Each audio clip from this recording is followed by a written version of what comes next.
एक महिला दो मजदूरों से बातचीत कर रही थी। बातचीत के दौरान वो उनसे कहती है कि भैया हमारा थोड़ा सा काम है, क्या काम कर दोगे? दोनों मजदूर पूछते हैं कि मैडम क्या काम होना है? तभी महिला ने कहा कि लगभग 2.5 फुट ऊंचा और 5 फुट चौड़ा एक चैम्बर जैसा है, जैसे क्यारी होती है। उस पर एक स्लैब रखवाना है और साथ ही थोड़ा सा प्लास्टर होना है। जब इस तरह की बात आती है तो मजदूरों से पूछा जाता है कि इतने काम के तुम कितने रुपए लोगे? मजदूरों ने कहा कि मैडम वैसे भी दोपहर का समय हो गया है और हमें अभी तक कोई काम मिल नहीं पाया है। आप जो भी पैसा देना चाहो उतने ही पैसे दे देना, बाकी हम काम देख लेंगे। काम देखने के बाद हमें अगर कम पैसे लगेंगे तो हम आपको बता देंगे। इस तरह की बात आती है। दोनों मजदूर उस महिला के पीछे पीछे चले जाते हैं। वहीं पहुंच जाते हैं जहां पर काम था। जितना महिला ने बोला था उतना ही काम था, उससे कहीं ज्यादा कुछ था ही नहीं। इसलिए जो उन्होंने कमिटमेंट किया था कि जो भी देना चाहो वो दे देना, उसी पर वो कायम रहे। अब इसके बाद फिर महिला उन्हें बताती है कि काम कैसे करना है। वे सीमेंट का घोल वगैरह तैयार करते हैं और तैयार करने के बाद पास में ही एक मार्बल का स्लैब रखा हुआ था। उस मार्बल के स्लैब को उस चैम्बर के ऊपर रखना था और उसे बंद करने के बाद फिर उसको प्लास्टर कर देना था। अब जैसे ही उस चैम्बर को ढकने की तैयारी आती है, तभी उसके अंदर वे कुछ कपड़े देखते हैं। उसमें गद्दा देखते हैं, उसके अंदर तकिया देखते हैं। मजदूरों ने कहा कि मैडम ये सामान क्या रखा हुआ है इसके अंदर? वैसे भी ये बंद हो जाएगा और ऐसा लग रहा है देखकर जैसे कि बिल्कुल साफ सुथरी चीजें हैं, साफ सुथरे कपड़े हैं, तो ये कपड़े हमें दे दो। वैसे भी आपके किसी काम के तो हैं ही नहीं। लेकिन महिला ने जैसे ही बात सुनी, उसने कहा कि नहीं नहीं, ये नहीं दे सकती। तभी एक मजदूर ने एकदम कपड़े को थोड़ा हटाकर जब देखा तो उसमें इंसान का पैर दिखाई दे जाता है। और जैसे ही इंसान का पैर दिखाई देता है तो वे एकदम से घबरा जाते हैं। तभी वे दोनों मजदूर एक दूसरे को देखते हैं। महिला से पूछते हैं कि मैडम इसमें तो इंसान का पैर दिखाई दे रहा है, क्या बात है? तो महिला ने कहा कि ये मेरे पति हैं, पति मेरे मर चुके हैं और उनकी मैंने ये समाधि बनवानी है, तो इसलिए आप अपना काम करना शुरू कर दीजिए। वैसे मेरे पति की इच्छा थी कि आप मुझे अपने से दूर मत भेजना, मुझे अपने करीब रखना, इसलिए मैंने ये चैम्बर बनवाया था। आप प्लीज अपना काम कर दीजिए। वो महिला थोड़ा गिड़गिड़ाते हुए इस तरह की बात करने लगती है। तभी उन मजदूरों की नजर फिर से उस जगह पर पड़ती है, क्योंकि वे घबराए हुए थे। इंसान को देखने के बाद जाहिर सी बात है डर लगना लाजमी ही था। तब देखते क्या है कि कुछ उसमें मूवमेंट, हलचल हो रहा है। ऐसा लग रहा है कि जो इंसान है वो सांस लेने की कोशिश कर रहा है। तभी उन दोनों मजदूरों ने कहा, मैडम अभी तो आप कह रही थी कि मर चुके हैं, लेकिन ये तो सांस ले रहे हैं। और जैसे ही उस महिला ने ये सुना तो उसके बाद वे मजदूर थोड़ा डर जाते हैं। अब दोनों एक दूसरे की तरफ देख रहे हैं। मजदूर महिला को और महिला मजदूरों को देख रही है। तभी मजदूरों को मौका मिल जाता है और मौका मिलते ही वे वहां से भाग जाते हैं। हालांकि उस महिला ने उन दोनों मजदूरों को रोकने का काफी प्रयास किया, लेकिन उसे उसमें सफलता नहीं मिल पाती है। और ये बात अब उस घर से निकलकर जब चारों तरफ फैल जाती है तो लोग एकदम डर जाते हैं, सहम जाते हैं, सोचने पर मजबूर हो जाते हैं कि इस समाज में पढ़े लिखे लोग भी आखिरकार ऐसी हरकत कैसे कर सकते हैं। क्या है इस चैम्बर के पीछे की कहानी? क्या था उस चैम्बर के अंदर? वो इंसान जिंदा था या मर चुका था? क्या थी उसकी पूरी कहानी? आज की इस कहानी के माध्यम से जानने और समझने की कोशिश करते हैं। आज की जो सच्ची घटना मैं आपको सुनाने जा रहा हूं, ये सच्ची घटना है महाराष्ट्र प्रदेश के पुणे जिले की। पुणे जिले में एक थाना लगता है बारामती, और बारामती इलाके में एक जामदार रोड है, और जामदार रोड पर ही एक इंद्रप्रस्थ सोसाइटी कॉलोनी है। सोसाइटी में तीसरी मंजिल है। तीसरी मंजिल पर फ्लैट नंबर 9 है। 1 अगस्त 2026 की दोपहर लगभग 2 बजे के आसपास का वक्त हो रहा था। 112 नंबर पर पुलिस को फोन पहुंचता है। फोन पर यह कहा जाता है, बताया जाता है कि साहब एक व्यक्ति जिंदा है। कभी बताते हैं कि एक व्यक्ति मर चुका है, तो कभी बताते हैं कि वो समाधि लेने वाला है। जो भी सूचना दे रहा था बहुत ज्यादा घबराया हुआ था, डरा हुआ था। वो समझ नहीं पा रहा था कि आखिरकार क्या कहना चाहता है, क्या नहीं कहना चाहता है। 112 नंबर पर जिसने भी फोन रिसीव किया था, रिसीव करने के बाद उन्होंने कई बार कहा कि आप डरिए मत, आप घबराइए मत, जो भी सूचना है हमें देने की कोशिश कीजिए। तभी वे कहते हैं कि हमें इससे ज्यादा कुछ नहीं पता है। जो हमने आपको एड्रेस दिया है, आप उस फ्लैट में जाइए और जाकर आप खुद देख लीजिए, हमें कुछ नहीं पता है। इतना कहा जाता है और फोन कट जाता है। पुलिस को जैसे ही सूचना मिलती है, पुलिस ने इस मामले को गंभीरता से लिया और 112 नंबर की जो पुलिस होती है लगभग 10 से 15 मिनट के अंतराल में ही उस जगह पर पहुंच जाती है। जो फ्लैट नंबर 9 होता है इंद्रप्रस्थ सोसाइटी का, वहां बेल घंटी दबाई जाती है और जैसे ही बेल दबाई जाती है तो एक महिला निकलकर सामने आती है। महिला पूछती है, क्या बात है, किससे मिलना है, क्या काम है। वे कहते हैं, 112 नंबर पर सूचना मिली थी, हम पुलिस वाले हैं, यहां पे आए हैं, हमें कुछ बातचीत करनी है, हमें कुछ पड़ताल करनी है। जैसे ही बात पड़ताल करने की आती है, महिला को इतना गुस्सा आता है। गुस्से में आने के बाद कहती है, आप लोगों को शर्म नहीं आती? किसी के घर में भी ऐसे ही मुंह उठा के चले जाओगे? अगर 112 नंबर पर कोई झूठ मूठ की शिकायत कर देगा तो क्या इस बात पर यकीन कर लोगे? यहां से जाइए। जब उस महिला ने उन पुलिस वालों को डांटना डपटना शुरू किया तो पुलिस वालों ने उस महिला से बातचीत करने की कई बार कोशिश की। तभी उस महिला ने कहा कि अगर आप लोग यहां से नहीं गए तो देख लेना, मैं तुम्हें कोर्ट में घसीट लूंगी। मेरी यहां बेइज्जती कराने के लिए आए हो? पूरी सोसाइटी के लोग क्या कहेंगे कि हमारे घर में पुलिस आई है। जब पुलिस वालों ने ये बात सुनी तो पुलिस वाले दबे पांव चुपचाप ही वहां से निकल आते हैं और वे चुपचाप वहां से चले जाते हैं। महिला अपना दरवाजा बंद कर लेती है, लेकिन सोसाइटी में कोई ऐसा व्यक्ति था जो अपनी आंखों से कुछ देख रहा था। तभी उसने नजदीकी पुलिस स्टेशन यानी कि बारामती पुलिस स्टेशन में SHO श्री शैल रामचंद्र चौहान शेट्टी को फोन किया और ये पुलिस का मुखबिर भी था।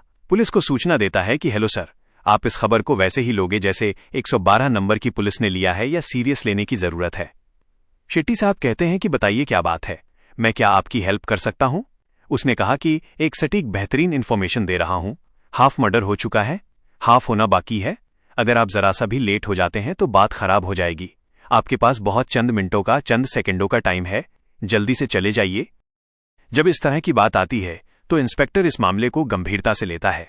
महिला कांस्टेबल, दरोगा, सिपाही अपने साथ ले जाता है और तुरंत ही उसी फ्लैट में पहुंच जाता है। इंद्रप्रस्थ सोसाइटी के फ्लैट नंबर 9 में बेल दबाई जाती है। महिला निकल के आती है। जैसा महिला का पहले व्यवहार था, महिला का इससे ज्यादा खराब व्यवहार हो जाता है। इंस्पेक्टर को खूब धमकाना शुरू कर देती है, हड़काना शुरू कर देती है। इंस्पेक्टर साहब कहते हैं, आप हमें हड़काइए मत, हम आपके घर की तलाशी लेना चाहते हैं, देखना चाहते हैं। जब देखने वाली बात आती है तो महिला एकदम से घबरा जाती है। हालांकि अंदर से ठंडी हवाएं आ रही थीं, ऐसा लग रहा था जैसे एसी चल रहा हो। लेकिन महिला के चेहरे पर जब पसीना आने लगता है, जब वो घबराई हुई थी, तभी इंस्पेक्टर कहता है कि हमें आपके घर की तलाशी तो लेनी ही है, आप राजी नहीं तो फिर हम महिला कांस्टेबल लेकर आए हैं। इसी बीच में ये खबर सोसाइटी में आग की तरह फैल जाती है और लोग इसमें एकदम से अलर्ट हो जाते हैं। इसी बीच में उस महिला का देवर मौके पर आता है और जैसे ही महिला का देवर आता है तो वो पूछता है कि इंस्पेक्टर साहब क्या बात है, मेरी भाभी को परेशान क्यों किया जा रहा है। तभी इंस्पेक्टर साहब ने कहा कि हमें सूचना मिली है कि इस घर के अंदर या तो मर्डर हुआ है या फिर होने वाला है। तभी देवर ने जब ये बात सुनी, अपनी भाभी की तरफ देखा और देखने के बाद कहा कि भाभी, घर दिखाने में आपको कौन सी तकलीफ हो रही है, कौन सी दिक्कत हो रही है, दिखा दो, क्या परेशानी है, अपना ही तो घर है और वैसे भी आपने कुछ किया तो होगा नहीं। जब देवर ने इस तरह का दबाव बनाया तो आखिरकार फिर उस महिला को घर दिखाना पड़ता है। जब घर दिखाना पड़ता है तो उससे पहले ही उस महिला ने यह भी बताया कि घर के अंदर मेरे पति रहते हैं, लेकिन पति फिलहाल पासपोर्ट के काम से ऑफिस गए हैं, बाहर गए हैं, और जो मेरी सास हैं वो आराम से लेटी हुई हैं, तबीयत खराब है, आप जगाने की कोशिश मत करना, आप किसी को भेज दीजिए, वो पुलिस वालों को देखेंगी तो डर जाएंगी, सोचेंगी क्यों पुलिस वाले आए हैं। तभी इंस्पेक्टर ने समझदारी से काम लिया, आसपास के किसी व्यक्ति को लिया और लेने के बाद कहा कि जाकर देख लीजिए। लेकिन जब देवर साथ में था तो फिर उसके बाद कोई डरने वाली बात ही नहीं थी। देवर ने कहा कि मैं तुम्हारे साथ हूं, आप चलिए मेरे साथ। अब उस घर में जाते हैं और जाने के बाद तुरंत ही उन्होंने तत्काल प्रभाव से ये देखने की कोशिश की कि हो क्या रहा है। घर के अंदर कमरे में जाते हैं, जाकर देखते हैं तो एक बुजुर्ग महिला है, वो वाकई पड़ी हुई थीं, आराम से लेटी हुई थीं, और जिस हिसाब से लेटी हुई थीं तो वे उन्हें छेड़ते नहीं हैं, कुछ कहते नहीं हैं, समझ जाते हैं। देवर कह देता है कि हाँ, ये ठीक ठाक लेटी हुई हैं, इन्हें लेटने दो। लेकिन अब दूसरे कमरे की तलाशी लेनी थी, और जैसे ही दूसरे कमरे में जाते हैं तो पता चलता है कि एक व्यक्ति है जो औंधे मुंह पड़ा हुआ है, जिसके सिर से खून बह रहा है। पास में ही वहां क्रिकेट का बैट पड़ा हुआ है, और इसी बीच में उन्होंने फिर उसको जगाने की कोशिश की, उससे बातचीत करने की कोशिश की, लेकिन उस व्यक्ति को कोई होश नहीं आ रहा था। जब होश नहीं आ रहा था तो पुलिस ने तत्काल ही एम्बुलेंस की मदद से उस व्यक्ति को एक जुबली हॉस्पिटल था, उस जुबली हॉस्पिटल में एडमिट करा दिया। अब यहां पूछा जाता है उस देवर से कि इस घर में कौन कौन रहते हैं। तो उस वक्त इस महिला का जो पति है वो तो खैर घायल अवस्था में था ही, जिसको वहां भेज दिया जाता है। इसके 2 बच्चे भी होते हैं। 2 बच्चे उस वक्त मौके पर नहीं थे, पुलिस प्रशासन अब इस मामले की जांच में जुट जाता है। उस व्यक्ति को 1 अगस्त को हॉस्पिटल में भर्ती कराया गया था। 2 अगस्त, 3 अगस्त, 4 अगस्त को होश आता है, यानी कि 4 अगस्त को तीसरे चौथे दिन जब होश आता है, जब उससे पूछा जाता है कि क्या बात है, तुम्हारे सिर में चोट कैसे लगी, तो उसने कहा कि मेरी पत्नी ने मुझे मारा था, एक व्यक्ति और साथ था। और जो भी वो बता रहा था, बताते बताते एकदम से रोने लगता है। इसी बीच में पुलिस वाले उसे शांत करते हैं। शांत करने के बाद कहते हैं कि आप चिंता मत करो, हम इस मामले की जांच पड़ताल करते हैं, देखते हैं। अब पुलिस ने जब जांच पड़ताल करना शुरू किया तो प्रवीण प्रकाश जगताप, जिसका नाम होता है, उम्र जिसकी 41 साल के आसपास होती है, वो मशहूर कंपनी में इंजीनियर के तौर पर काम कर रहा था। 10 साल पहले उसकी शादी होती है शर्मिला जगताप नाम की एक महिला से, जो कि बी फार्मा तक पढ़ी लिखी थी। शादी के बाद उनको 2 बच्चे पैदा हो जाते हैं और फिर क्योंकि बच्चे पैदा होते हैं तो इस वजह से वो नौकरी छोड़ देती है। पुलिस ने जब इस मामले की जांच पड़ताल करना शुरू किया तो उस महिला ने अपनी जांच पड़ताल में ये बताया कि जो उसका पति था, बच्चे पैदा होने के बाद उसने साफ साफ इनकार कर दिया कि तुम अब नौकरी नहीं करोगी। लेकिन बच्चे अब धीरे धीरे बड़े हो रहे थे, समझदार होने की कोशिश कर रहे थे। महिला कहती है अपने पति से कि मैं भी नौकरी करना चाहती हूं, इसलिए मुझे नौकरी ज्वाइन करने दो। पति इस बात पर ऐतराज करता था, अपनी पत्नी को बेहिसाब तरीके से मारता था, पीटता था, और यही बात कहीं न कहीं पति पत्नी के बीच में विवाद का कारण बन जाती है। वक्त आगे बढ़ रहा था और जैसे जैसे वक्त आगे बढ़ रहा था वैसे वैसे पति और पत्नी के बीच में विवाद बढ़ने लगता है। मारपीट की स्थिति ज्यादा होने लगती है और महिला की जो मनोस्थिति थी वो भी कहीं न कहीं बिगड़ने लगती है। अब महिला ने सोचा कि क्यों न पति को अगर रास्ते से हटा दिया जाए तो फिर उसके बाद कोई रोकने वाला टोकने वाला होगा नहीं। आराम से वो नौकरी करेगी और अपनी जो पढ़ाई लिखाई है उसका वो फायदा उठाएगी। तो सबसे पहले ऐसे बताया जाता है कि 13 और 14 जुलाई को उसने अपने पति को मारने की कोशिश की थी, लेकिन उसका कोई परिणाम नहीं निकला और वो इस नाकामी के बाद फिर आगे कुछ प्लान करती है। उसने सोचा कि कुछ ऐसा प्लान किया जाए जिससे कि आदमी की हत्या भी हो जाए, मारा भी जाए और इस बात का किसी को पता भी न चले। पति के रहते हुए ही उसने अपने पति से कहा कि देखो, बालकनी का थोड़ा सा हिस्सा खाली रहता है, मुझे पेड़ पौधों से कितना प्यार है, क्यों ना हम एक छोटा सा चैम्बर बनवाएं और उस चैम्बर में हम आराम से पेड़ पौधे लगाएंगे, हरियाली होगी तो कितना अच्छा लगेगा। पति ने ये बात सुनी और सुनने के बाद कहता है कि हाँ ठीक है, अगर तुम करना चाहती हो तो कर सकती हो, मुझे इस बात से कोई ऐतराज नहीं है। मजदूर बुलवाए जाते हैं, एक छोटा सा चैम्बर बनवाया जाता है। लगभग 2.5 फुट की उसकी ऊंचाई होती है, 5 फुट की उसकी चौड़ाई होती है। तैयार कर दिया जाता है। पति को इस बात की बिल्कुल भी भनक नहीं लगती कि हो क्या रहा है, पत्नी के दिमाग में चल क्या रहा है। मारपीट होना या कहासुनी होना तो ये ठीक था, लेकिन इससे बड़ी बात होने वाली थी। बड़ी बात ये होने वाली थी कि 31 जुलाई और 1 अगस्त की रात को इस महिला ने, अब हालांकि इससे पहले ही जो अपने बच्चे होते हैं वो उन्हें अपने मायके पहुंचा देती है। घर के अंदर उसकी सास होती है और उसका पति होता है। सास कहीं जग न जाए इसलिए सास को भी उसने खाने में नशीली दवाइयां मिलाकर दे दी और उसने पति को भी जूस के अंदर नशीली दवाइयां मिलाकर दे दी। पति जैसे ही जूस पीता है उसके बाद वो बेहोशी की हालत में हो जाता है और जैसे ही बेहोशी की हालत में होता है उसके बाद वो क्रिकेट का बैट उठाती है और बैट उठाने के बाद एक अपने पति के सिर में मारना शुरू कर देती है। और जैसे ही पति को मारती है तो उसके बाद फिर पति बेहोश हो जाता है, उसके सिर से खून बहने लगता है। उसने पति की नब्ज को टटोलने की कोशिश की, हिलाने डुलाने की कोशिश की। पति ऐसा लग रहा था जैसे कि मर चुका है।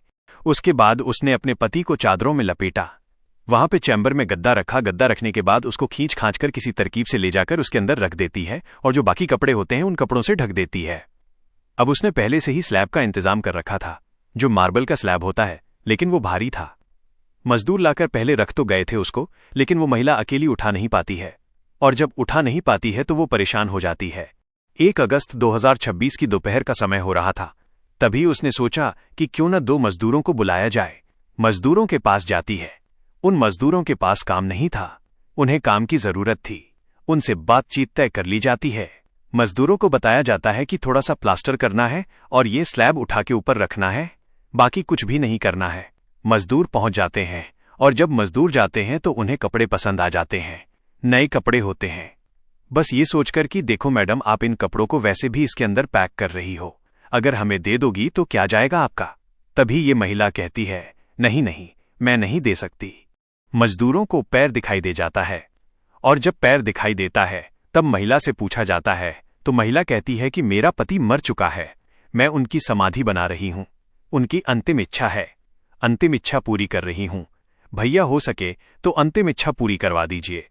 लेकिन उस जगह को और गौर से देखते हैं तो वो व्यक्ति जिंदा था, सांस ले रहा था, और जैसे ही सांस ले रहा था तभी लोगों ने पूछा तो उस महिला ने कहा, नहीं नहीं, ये मरने की बात उन्होंने शायद गलत सुनी होगी, ये जिंदा हैं और ये जीते जी समाधि लेना चाहते हैं।